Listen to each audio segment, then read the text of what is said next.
પાટણના હારીજમાં નગરપાલિકાનો વિવાદ ચરમસીમાએ પહોંચ્યો છે। ભાજપ શાસિત હારીજ નગરપાલિકામાં ભાજપના નેતાઓનો બળવો જોવા મળ્યો। પ્રમુખ ઉપપ્રમુખને પદ છોડી દેવા માટે ચીમકી આપી છે। પરિવારના સભ્યને મારી નાખવાની ધમકી આપવામાં આવી છે। હાલના પ્રમુખ ઉપપ્રમુખે પક્ષમાં ઉચ્ચ કક્ષાએ રજૂઆત કરી।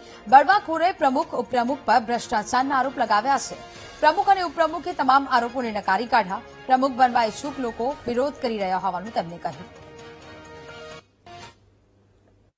આ એ સભ્યો દ્વારા વિરોધ કરવામાં આવી રહ્યો છે જે પ્રમુખ પદના ઈચ્છુક હતા, તેમની ઈચ્છા પૂરી ન થતા તે પક્ષ વિરુદ્ધ કાર્ય કરી રહ્યા છે અને ગામના વિકાસને રોકી રહ્યા છે, જેથી ગામના વિકાસને રોકી રહ્યા છે।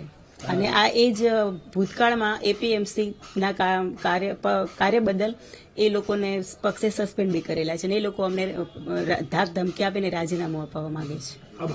ભ્રષ્ટાચારમાં તો એવું છે કે હજી કોઈ એવા મોટા કામ જ નથી થયા, કોઈ કામ હજી અમે કોઈ મોટું બિલ પાસ નથી કર્યું અને એ લોકો આવીને કામને રોકાવે છે અને ગામના વિકાસને નડતરરૂપ બને છે।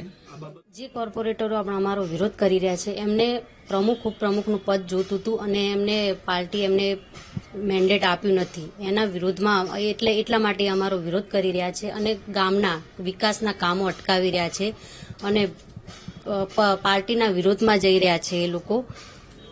જે ધમકી મળી હતી શું હતી એ વિગત? ધમકીમાં અમને નગરપાલિકામાં અમે રોજ કમ્પ્લીટ અમારી હાજરી હોતી, અમે લોકોના સમસ્યાઓ સાંભળતા, એમને સોલ્વ બી કરતા બધું, પણ અમને આ પદ ઉપરથી ઉતારી દેવા, પ્રમુખ ઉપપ્રમુખને ઉતારી દેવા માટે ધાક ધમકીઓ આપવા માંડ્યા, મારી નાખવાની ધમકી આપવા માંડ્યા। એક દિવસ તો નગરપાલિકામાં અમુક બહુ માથા ભારે લોકો હતા, એ લોકો ચડી ગયા ઉપર અને અમને ધમકી આગળ જો હવે પછી કે નગરપાલિકામાં પગ મૂકશો તો તમને મારી દેવામાં આવશે। ત્યારથી અમને થોડી બીકના લીધેથી અમે ઓછી હાજરી આપતા હતા અને અમે આગળ પણ જાણ કરી છે પાર્ટીને અને પોલીસ સ્ટેશનમાં બી ફરિયાદ લખાઈ છે એમના વિશે। એને પ્રમુખ બનવું, કોઈને ઉપપ્રમુખ બનવું છે અને વિકાસના કામમાં રોડો નાખવા એનો ધંધો છે। એમને જે ભ્રષ્ટાચારનો આક્ષેપ કર્યો હતો ખોટો છે, કામ થયા જ નથી, ચાલુ જ નથી થયા, એ પેલા ભ્રષ્ટાચાર ક્યાંથી થાય? ચોપડે ભ્રષ્ટાચાર દેખાડે ને। અચ્છા, જે બળવાખોરો જે હતા અગાઉ એને બળવાખોરોને જે 2-4 સભ્યને ભાજપે સસ્પેન્ડ કરેલા છે, વત્તા એને લાલચ છે પ્રમુખ ઉપપ્રમુખ બનવાની, એના કારણે આ બધું કરે છે।